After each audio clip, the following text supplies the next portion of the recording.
नमस्कार बच्चों, मैं doctor Jitendra Kumar Marothia, associate professor इतिहास विभाग, सम्राट पृथ्वीराज चौहान राजकीय महाविद्यालय अजमेर। बच्चों, पिछले अध्ययन में मैंने आपको बताया था 1857 की क्रांति, उसकी पृष्ठभूमि, विभिन्न क्षेत्रों में क्रांति जो शुरुआत हुई वहां, और फिर क्रांति का रूप स्वरूप, क्रांति के कारण क्या थे, इस पर भी हमने अध्ययन किया। और अब चूंकि 1857 के बाद में हमको ईस्ट इंडिया कंपनी से या ब्रिटिश हुकूमत से आज़ादी प्राप्त नहीं हुई, तो निश्चित परिणाम ये सामने आता है कि असफलता प्राप्त हो गई। अब इस असफलता के कारण क्या रहे? चूंकि हम कारणों का अध्ययन कर रहे हैं, मैंने क्रांति के स्वरूप का अध्ययन मिला, लेकिन जब हम कारणों का अध्ययन कर रहे हैं तो ये मान के चलिए कि हमको अपना दृष्टिकोण थोड़ा सा व्यापक रखना पड़ेगा। हमें अध्ययन भी बहुत सूक्ष्म करना पड़ेगा, हमको विभिन्न स्थितियों को बहुत बारीकी से देखना पड़ेगा कि क्रांति में क्या क्या चीज आवश्यक थी और वो हो नहीं पाई। परिणाम भारत के लिए नकारात्मक भले ही रहा हो, कितना सकारात्मक रहा वो जब मैं परिणाम और प्रभाव की बात करूंगा आपसे तो कहूंगा, लेकिन फिलहाल ये इस बात पर हम कर रहे हैं कि 1857 की क्रांति जो विप्लव हुआ, वो जो स्वतंत्रता संग्राम हुआ, वो उस सफलता को प्राप्त नहीं कर पाया जिस सफलता के लिए वो 1857 क्रांति की शुरुआत हुई थी। मैं बात करना चाहता हूं, इतिहासकार विभिन्न दृष्टिकोण से इसको देखते हैं, लेकिन हम इसको थोड़ा सा प्रसार करके देखेंगे। यद्यपि कई इतिहासकारों ने इसको ये कहा है कि भाई मेरठ में विद्रोह हो गया इसलिए नहीं हो पाया, सिखों और गोरखों ने साथ नहीं दे पाया इसलिए हो पाया, सिंधिया परिवार नहीं देख पाए, दक्षिण भारत जो है इसमें उदासीन रह पाया, कई नरेशों का इसमें असहयोग रहा, कई जमींदार इसमें रह गए, योग्य नेता नहीं बन पाए, कुछ कह रहे हैं संगठन का भाव नहीं रहा।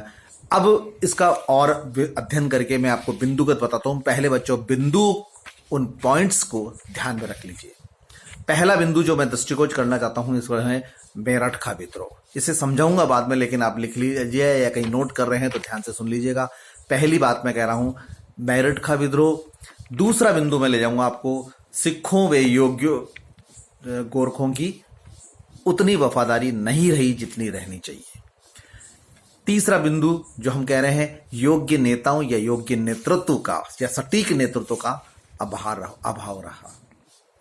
चौथा बिंदु जो हम बात करेंगे कि कई नरेशों का, ये भारतीय नरेशों का, चाहे वो मुस्लिम सुल्तान भी हो, कई रियासत हो, उनका सहयोग मिलना चाहिए था, उतना नहीं मिल पाया। पांचवें बिंदु पर हम बात करेंगे दक्षिण भारत की उदासीनता या दक्षिण भारत की उतनी सक्रियता नहीं रह पाई। मैं दोनों तरीके दृष्टिकोण से बात करूं, मैंने आपको कहा था व्यापक दृष्टिकोण रखना पड़ेगा। यदि हम नकारात्मक भाषा से बात करेंगे तो इस क्रांति के परिणाम को और इस क्रांति के महत्व को, भारत के इतिहास के इस ऐतिहासिक घटना को उतना मार्मिकता से, उतना आत्मिकता से नहीं समझ पाएंगे। दक्षिण भारत की उदासीनता रही, और फिर उसके बाद में मैं बताता हूं नागरिकों का के व्यापक सहयोग का अभाव। नागरिकों के सहयोग का तो रहा, लेकिन व्यापक सहयोग का, क्योंकि ये पूरे भारत का प्रश्न था, भारत की अस्मिता का प्रश्न था, ब्रिटिश हुकूमत के प्रश्न था, इसलिए नागरिकों का व्यापक असहयोग रहा। फिर आती है केंद्रीय सत्ता या केंद्रीय संगठन का पूर्णतः अभाव था। यहां एक बिंदु सीधी सी बात करते हैं कि केंद्रीय संगठन का बिल्कुल अभाव रहा। अब आता है आगे लॉर्ड कैनिंग की स्वयं की नीतियां। उस नीति का आधार क्या था, उस नीति के पीछे पृष्ठभूमि क्या थी, उस पर भी बात करूंगा मैं। फिर था कि क्या आम जनता को सटीक लक्ष्य से परिचय करवा दिया गया था? क्या लक्ष्य वास्तव में क्रांति शुरू होने के बाद पूर्णतः निर्धारित हुआ या क्रांति से पहले निर्धारित हो चुका था? तो ठोस लक्ष्य आम जनता को ठोस लक्ष्य से आम जनता को परिचित करवा दिया था। कहता है कि आम जनता के बीच में ठोस लक्ष्य थे। कुछ बातें ऐसी थी जो भारतीय के लिए दुर्भाग्यपूर्ण रही और ब्रिटिश शासन या अंग्रेजों के लिए अनुकूल परिस्थितियां भी रही। साधनों की बात करें तो हमारे पास साधन भी सीमित थे। हम सारा दोष वो मान लें, वो भी नहीं है, लेकिन साधन भी सीमित रहे। तो उन सब की बातों को लेकर, इन सब बातों को लेकर मैं अब बच्चों आपके सामने ये रखना चाहता हूं कि देखिए मेरठ का विद्रोह हुआ, क्रांति हमारे को 31 मई 1857 को दिन निश्चित किया गया था, लेकिन दुर्भाग्य से 29 मार्च 1857 को वो घटना मंगल पांडे की हुई। उसके बाद में 10 मार्च 1857 को पुनः ये हुई और वास्तव में क्रांति शुरू हो गई। जब ये संदेश मेरठ में गया मार्च वाला, तो वहां क्रांति शुरू हो गई। यानी 31 मई तक, 10 मई से लेकर 31 मई तक जो तैयारी करनी थी परिपक्व अवस्था में, चरम अवस्था में, वो तैयारी नहीं हो पाई। और इंग्लिश इतिहासकार ये भी लिखते हैं कि निश्चित समय से पूर्व होने के कारण इस क्रांति की असफलता निश्चित थी। मैलिसन ने लिखा भी है कि क्रांति निश्चित नियमों के अनुसार हो जाती तो 1897 की क्रांति इतने व्यापक स्थान पर होती, इतनी सभी स्थानों पर होती कि अंग्रेजी हुकूमत के लिए या कंपनी के लिए वापस भारतीय उसमें शासन की पुनर्स्थापना करना कदापि संभव नहीं था, बिल्कुल असंभव था। ये मैलिसन ने लिखा भी है।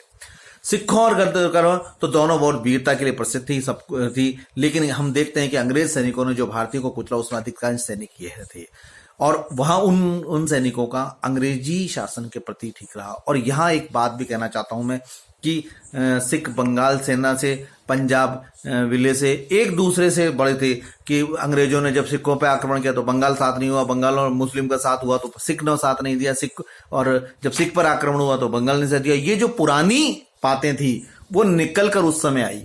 अब किसने निकाला, किसने इस जनसेनाओं के बीच में प्रयोग कर दिया, ये बात बड़ी शोध का विषय है। लेकिन ये निश्चित है कि उस समय की जो भावनाएं आई, वो भावनाएं उस समय नहीं आनी चाहिए थी कि हम लोगों का पूर्व ने दिया। और गुरु तेग बहादुर के जो बच्चों को हत्या कराई, गुरु गोविंद सिंह जी कराई, वो बातें भी बाहर निकल कर आई। और सिखों ने दिल्ली और लखनऊ जीतकर क्रांति की कमर भी तोड़ दी थी, ये भी निश्चित बात थी। तो इस प्रकार गोरखा ने अपनी सेनापति तंग बहादुर की अधीनता से अवध पर भी आक्रमण कर दिया था और वो जीत लिया था। तो बड़े बड़े क्षेत्र जो है वो लगभग समाप्त हो गए थे। योग्य नेतृत्व का अभाव था। अब योग्य नेतृत्व का प्रभाव मैं बात कर रहा हूं बिल्कुल योग्यता की। झांसी की रानी वीर थी, ये निश्चित है कि उसकी वीरता में कोई कमी नहीं थी, और लेकिन ये भी निश्चित है कि व्यक्तिगत साहस से नहीं जीता सकता, इसलिए संपूर्ण सेना का, और वह जगह जगह गई भी और उसको उतना अनुभव नहीं मिला। कुंवर सिंह वीर थे, सब कुछ थे, लेकिन उम्र से बहुत ज्यादा थे। झांसी की रानी में नेतृत्व का उतना अभाव था। नाना साहब चतुर थे, लेकिन सैन्य संचालन में निपुण नहीं थे। बहादुर शाह के प्रति गरिमा व्यवहार था, लेकिन उसके आदेश की अनुपालना उतने उस समय नहीं हो पा रही थी। तो ये जो था, तो कुल मिला के ये कहना चाहिए कि योग्य नेतृत्व का उस समय अभाव रहा, जो संपूर्ण रूप से कहा जा सकता है, जिसको एक राष्ट्रीय शासक का नाम दिया जा सकता है, एक समन्वय शासक का नाम दिया जा सकता है, एक समन्वय संचालनकर्ता का नाम दिया जा सकता है, वो उस समय पूर्णतः अभाव रहा। फिर आती है नरेशों का अनुभव, असहयोग भी रहा। कई नरेश ऐसे थे जिन्होंने विद्रोह को दमन करने में अंग्रेजों का साथ दिया, सेनाओं को मदद भी दी, रसद सामग्री भी चाहिए, धन की सामग्री भी दी। तो ये जो चीज आती है ये उतनी हमारे लिए सहयोगी नहीं रही। अब मराठे की बात कर लें, सिख सरदार की बात कर लें, मैसूर के राजा कर लें, पूर्वी बंगाल की बात कर लें, ये शासक सब शांत रहे। उन्होंने ठीक है अंग्रेजों का साथ नहीं दिया होगा, लेकिन उतनी सटीकता से वह या उतनी मदद से वो नहीं कर पाई, बात करिए। और दक्षिण भारत की बात करें तो दक्षिण भारत तो पूर्णतः ही रहा। बिहार विद्रोह के प्रमुख केंद्र अगर हम माने तो बिहार, अवध, बुंदेलखंड, चंबल, नर्मदा के मध्य की भूमि रही। और नर्मदा नदी के बाद दक्षिण की बात करें तो शून्य थी। अंग्रेजों की बहुत ही सीमित क्षेत्र में विद्रोह होने के कारण उसको दबाना बहुत आसान हो गया। इस प्रकार दक्षिण भारत की उद्विग्नता अंग्रेजों के लिए वरदान साबित हो गई, और अंग्रेज निजाम और सिंधिया का नाम बड़े सम्मान से लिया करते थे उसके दौरान। यानी उनको मनोवैज्ञानिक रूप से उन्होंने अपने तरफ वो बनाए रखने का पूरा प्रयास किया। अब बात आते हैं नागरिकों की, तो नागरिकों पर चूंकि कृषि प्रधान देश था तो कृषक इसमें कूदने चाहिए थे, लेकिन कृषकों का उतना ही हुआ। आम जनता इसमें कूदी, आम जनता जो अंग्रेजों की रसद सामग्री पे या सब थी, लेकिन जो किसान आंदोलन के रूप में अगर जाता तो शायद अंग्रेजों की कमर तोड़ दी। और विप्लवकारी जो है ने जो जेलों को लूटपाट किया, सरकारी कार्यालयों के लिए, वहां कई जेल कैदी भर्ती थे और कई लोग लूटने की शुरू की तो कैदी बाहर आ गए। बाहर आके उन्होंने फिर जनता के साथ में जिस अमानवीय व्यवहार के लिए उनको दंड मिला होगा या जिस भी असामाजिक कृत्य के लिए उनको दंड मिला होगा, उन्होंने वापस वही व्यवहार शुरू करनी चाहिए जो वो कैद से मुक्त हुए। ये भी आम जनता के प्रति सहानुभूति खोने का था, चारों ओर अराजकता का फैलने का यही कारण था। अतः अधिकांश जनता विद्रोहियों से नाराज भी हो गई। लोग संघर्ष कर रहे थे और अंग्रेजों को परास्त करने की क्षमता उनमें नहीं थी। ये एक निकल। तो विप्लव के दो स्पष्ट हो गया कि भारत ऊपरी शांत वातावरण के तले जन विद्रोह की विराट शक्तियां जन्म ले रही थी। ये भी है। तो एक विप्लव एक तो ये था। दूसरी ओर विद्रोह पर दकियानूसी और सामंतवादी शक्तियां की छाप थी। इस प्रक्रियावादी स्वरूप के कारण शिक्षित वर्ग का समर्थन नहीं मिल पाया।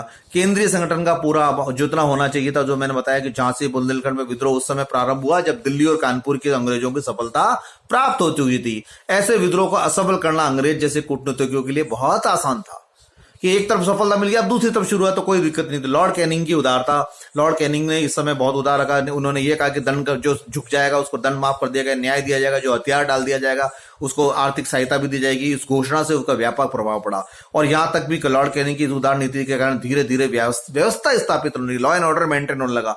और पी रॉबर्ट्स यहां तक की बात की मैं बात करूं तो उन्होंने लिखा भी है कि उसकी निर्भरता ने केवल नैतिक रूप से विस्मयकारी थी बल्कि राजनीतिक रूप से औचित्यपूर्ण थी, यानी गोल ओरिएंटेड थी, टोटली डिप्लोमेटिक। वो कोई दया भाव के लिए नहीं कर रहे थे ये, उन्होंने ये उदारता उस टाइम बिंग को चलने के लिए की गई थी। और ठोस लक्ष्य का अभाव, मैंने आपको बताया था कि मुसलमान जब मुस्लिम सत्ता स्थापित करना चाहते थे, यद्यपि ये नर नहीं था लेकिन फिर भी संदेश तो अंदर ही अंदर था। और जहां हिंदू सैनिक थे वो हिंदू सैनिकों ने हिंदुओं को कुचला, तो ये भी एक थी। और इसी समय से ये फूट डालो राज करने की नीचे हुई। अब रही बात अंग्रेजों के अनुकूल परिस्थिति, या तो क्रांति 31 मई को शुरू होती या 1854, 55, 53 में शुरू हो जाती। तो उस समय क्रीमिया युद्ध चल रहा था यूरोप में और अब क्रीमिया युद्ध में 1856 को सफलता प्राप्त हो चुकी थी। विश्व पताका पर ब्रिटिश सफलता प्राप्त कर चुके थे और 53-54 में रेल डाक तार व्यवस्था हो चुकी थी, इसलिए हथियारों और रसद सामग्री को एक दूसरे के स्थान पर पहुंचाना बहुत आसान हो गया था। इसी आसानी के कारण सैनिक सफलताएं प्राप्त हो गई थी, जबकि भारतीय उस वुड डिस्पैच वाली उच्च शिक्षा की बात करें तो और रेक डाल तार भी तो अभी तक वो उपभोग में लेना या उससे होने वाले फायदे से अनभिज्ञ रहे थे। अंग्रेजों ने अपने हितों के लिए प्रारंभ किया था, इसलिए उन्होंने इस क्रांति के समय में पूर्ण उपयोग किया। अब बात आती है कि सीमित साधन की। हमारे पास में जो अंग्रेज सैनिक बड़े प्रशिक्षित थे, उनके पास उनकी बंदूकें, उनकी हथियार, उनके योजनाबंद तरीका, उनका एक दूसरे के प्रति संदेश पहुंचाना, ये सब कुछ बहुत निपुण था भारतीयों की दृष्टि में। विद्रोहियों के पास में त्याग और बलिदान की भावना तो बहुत उचित स्तर की थी, लेकिन जो संबंधित सामग्री थी या लड़ने के लिए जो आदमी थी वो अंग्रेजों की तुलना में नहीं थी। भारतीय नरेशों से ही, जैसे बंगाल, मद्रास, बंबई या दक्षिण भारत की ओर कहें, वहां से जो राजस्व प्राप्त होता रहा था और दक्षिण में विद्रोह हुआ नहीं तो उन्होंने अंग्रेजी सेना को उत्तर भारत में बुला लिया। और अगर दक्षिण में भी संभव हो जाता तो वहां सैनिकों की जरूरत पड़ती तो जाना पड़ता और विद्रोह व्यापक स्तर पर सफलता हो जाती। जहां पर सेना बिल्कुल मुक्त थी वहां से उन्होंने सेना को उत्तर भारत में ले लिया। मैंने आपको बताया भी था कि उत्तर भारत के 6-7 क्षेत्रों के अलावा यह क्रांति व्यापक रूप से फैल नहीं पाई। तो ये मैंने कुछ 10-12 कारणों पर प्रकाश डाला था और आगे के अध्याय में हम इसके परिणाम और प्रभाव कितने रहे, कैसे रहे, मैंने आपको बताया सूक्ष्म अध्ययन किया और व्यापक दृष्टिकोण रखने की है, इसलिए इन कारणों को हमको आत्मसात करना पड़ेगा। लेकिन इसके परिणाम भी कुछ रहे, उन परिणाम के बारे में हम जरूर बात करेंगे। धन्यवाद।